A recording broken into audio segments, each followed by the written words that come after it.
Greetings, everyone, and welcome to Spacing Out. I'm Maureen Ellsbury. And I'm Alejandro Rojas. Thanks for joining us. We're here to get you caught up on the news, so here are some of the UFO stories that have made headlines recently.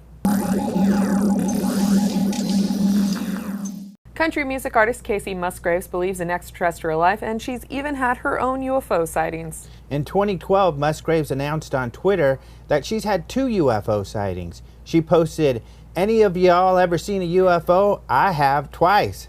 Hashtag straight up." In 2013, singer Ryan Adams had a UFO sighting. He tweeted about this sighting, and Musgraves replied, again mentioning that she's seen 2 UFOs. She posted, at the Ryan Adams, "I've had a couple of UFO sightings myself, no joke. Both were incredible." Brief details about these sightings were revealed in an article published by People magazine on Tuesday, March 10th. Musgraves describes, "I've seen UFOs. One was in Mexico and I was with several other people. I was on the beach after my friend's wedding after midnight, and it was the craziest movement of light in the sky. All of us watched it for like 20 minutes. It changed shape, it flew across the sky, it did a wacky S that nothing normal would do. I was completely sober, swear to God." She continues, 4 days later, I was in Nashville on the porch at night, and out of the corner of my eye, looked over in the sky, and hovering over the neighborhood were 2 giant balls of fire just floating along. At first, I thought it was a helicopter, but it was being controlled. It was crazy." She also apparently saw tiny dot UFOs over Los Angeles in 2014 that formed triangle patterns. Musgraves proudly admits, "I am definitely a believer. I don't think we're alone." NASA's Cassini spacecraft spotted geysers on the surface of Saturn's moon Enceladus 10 years ago, and new research suggests that these geysers are caused by active hydrothermal vents at the bottom of the moon's ice-covered sea vents that potentially warm the water to a temperature that can sustain life. After the geysers were spotted, researchers were able to determine that water ice was being spewed by these geysers. Then, using the cosmic dust analyzer aboard Cassini, scientists concluded that the geyser spray contains ice crystals and fine silica dust. Recent tests reveal that the only way these fine rock particles can form is through a mineral interaction with alkaline water at a temperature of at least 194 degrees Fahrenheit, which also has a salinity of 4% or less. NBC News space writer Alan Boyle points out those just happen to be the conditions that exist at the field of hydrothermal vents on the bottom of the Atlantic Ocean, known as the Lost City, where volcanically heated water makes it possible for weird types of life to survive in a sunless ecosystem. Although other processes could explain the geysers observed by Cassini, scientists believe Earth-like volcanic vents are the best explanation, and scientists note that this is the first time active hydrothermal vents have been seen outside of Earth's sea floor. Boyle explains the latest findings support the view that Enceladus has the big 3 requirements needed for life on Earth: liquid water, the chemical building blocks for organic activity, and an energy source in the form of hydrothermal heat. Scientists are excited for future missions to Enceladus to better determine if the moon sea does indeed harbor life. Cassini will sample the moon's water plumes once again in October. But unfortunately, the spacecraft doesn't have the necessary instruments to detect life, and it will likely be a while before any subsequent missions to Enceladus is realized. NASA's priority is Jupiter's moon Europa, another moon that's probably home to extraterrestrial life. We've been posting some historic UFO sightings reports from MUFON's communications director Roger Marsh on OpenMinds.tv recently. One of these reports comes from a Michigan witness who recalls a UFO incident from 1966 in Carson City, Michigan, when she and a friend stepped into a local field and discovered a disc UFO on the ground. The witness remembers that it was a clear day when she and her cousin, both 7 years old, entered a small enclosed field along the edge of town and saw a UFO on the ground. The witness explains, "There were some pieces of metal along the tree line from a tornado, and at first I thought it was one of those, but then the object moved. We approached it and it zipped up in a zigzag manner. It was silver and had a little bit of a heat wave shimmer. I don't remember any features as it happened quickly," the witness describes. The witness says her mother recalls the children returning home wound up, and she went back to the field to investigate their claims. According to the witness testimony, the mother found a flattened, burnt area with holes like a coffee can was shoved in the ground. The witness's further details, "I don't remember being afraid, but I was scared of the fuel oil tanks on legs after that and kept dreaming about a long, flat chicken coop back there." The witness provided a painting of the UFO event with the MUFON report filed on March 5, 2015. On Thursday, March 12th, President Obama appeared on Jimmy Kimmel Live, and just as he had done with President Clinton, Kimmel asked Obama if he looked into Area 51 and UFOs. Kimmel broached the topic in the same manner he had with Clinton. He told the president that if he was president, the first thing he would do would be to immediately look into what the government knows about Area 51 and UFOs. Obama told him that's why he will not be president. Kimmel then asked if Obama had looked into it. Obama replied, "The aliens won't let it happen.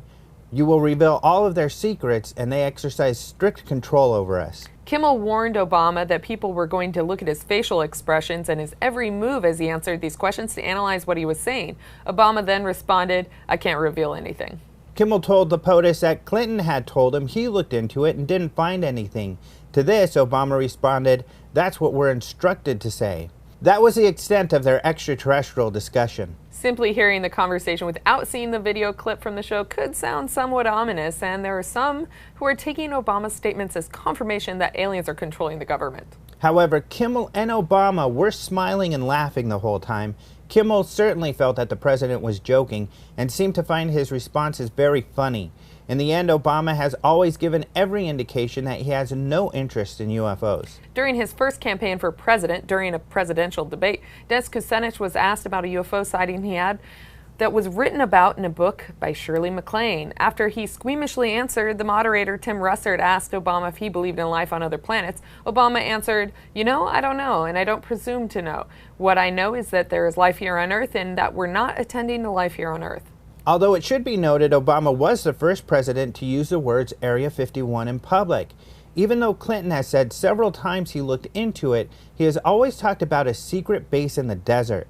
The name Area 51 has been unacknowledged until recently. In 2013, the CIA finally unredacted the name Area 51 in previously classified documents, which has been taken as an official acknowledgement of the base's existence. Later that year, while introducing Shirley MacLaine at the Kennedy Center as a Kennedy Center honoree, Obama said, "Now, when you first become president, one of the questions that people ask you is, what's really going on in Area 51? When I wanted to know, I called Shirley MacLaine."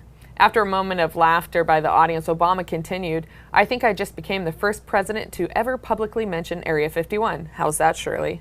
So now the debate in UFO circles can begin. Was Obama really joking, or is he hiding a nefarious secret in plain sight while getting a few laughs in the process? What do you think? Oh, I think that we shouldn't read too much into this, as always. I mean, we tend to have public figures talk about this and joke, and even the Russian president, it was the Chess Federation president, who said that he had secret files on aliens, and everyone... It was a Russian official, yeah. Blew it out of the water. So I think Obama's just having fun with the topic, and you're right, he hasn't shown much interest in it ever. Clinton was definitely much more interested in the subject. Yeah. And again, when Ben analyzed Clinton's facial features, Ben Hansen, he thought Clinton was extremely stressed at the topic, and I think Obama's just really free-flowing here. Yeah, I think so too. I mean, Ben Hansen's going to analyze this Obama talk, and we'll see what he says. But being a goofball myself, I think they were goofing around. In fact, I thought they were good jokes. If I were president, I think those were the jokes I would probably make. And Obama's joked around before about this. Will Smith's son, Jaden Smith, asked him about aliens, and Obama told him, "I can not confirm or deny their existence." So Jaden took that as meaning that they're real. But Obama, of course, jokes around a lot, and I think this was a lot of goofing around. So yeah. I feel kind of, I know there's a lot of people who think, he's finally revealing the truth, but this is not the disclosure we're looking for. Right, exactly. Oh, God, I'm wearing a Star Wars shirt, too, for that. Yeah. These aren't the droids you're looking for. Anyways, last week we told you about a UFO that seemingly flew across the sky during a live news broadcast. That event turned out to be a hoax, but there's another UFO to talk about this week that was also seen during a live news broadcast.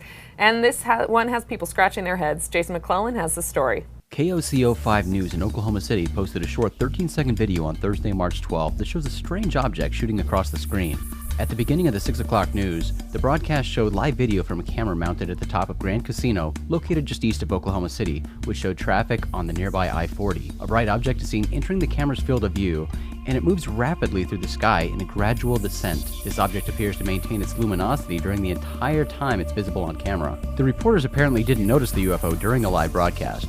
But KOCO later posted the 13 seconds of video showing the UFO on its website with the title, "Caught on Camera, UFO Flying Through the Sky Near Shawnee." The station sought public input to explain the strange aerial object, posting, "We caught a flying object on KOCO 5 News in the morning at 6 a.m.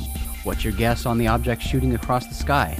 Viewers suggested meteors, shooting stars, aircraft, fireworks, bugs, and aliens. In its quest for an answer, KOCO consulted 2 professors from Rose State College to get their opinions as to what might have flown across the screen on the Grand Casino camera. Professor Stephen Fowler agrees that the object is obviously an unidentified flying object. It's a UFO. But he doesn't think it has anything to do with extraterrestrials. He and fellow professor Steve Carano believe the UFO might be a small meteorite or a piece of space junk. The UFO's angle and appearance don't really resemble typical meteorites or space debris. But although these explanations seem unlikely, they remain possibilities. A bug could be responsible, but the object's completely straight flight path and constant luminance make this an unlikely explanation as well. The UFO does resemble how a landing aircraft looks on time-lapse video, but because the street traffic is moving at normal speed in the video, time-lapse photography can be ruled out. KOCO says the professors also ruled out an optical illusion or a moving light source as the cause. Carano says it was just too fast and sharp, and no light was being diffused as it moved across the sky. So, although KOCO is content with the meteorite or space junk answer offered by the Rose State College professors, the strange object that shot across the sky in Oklahoma City has yet to be conclusively identified. That's all for this episode of Spacing Out. As always, remember to visit our website, openminds.tv, for all the latest UFO news, and follow us on Twitter at OpenMindsTV. Let us know if you enjoyed today's episode by liking the episode on YouTube and leaving us your comments in the section below. You can also download our podcast, Open Minds UFO Radio, on iTunes or at openminds.tv/radio. Thanks again for joining us today. I'm Alejandro Rojas. And I'm Maureen Ellsbury. We'll see you in the future.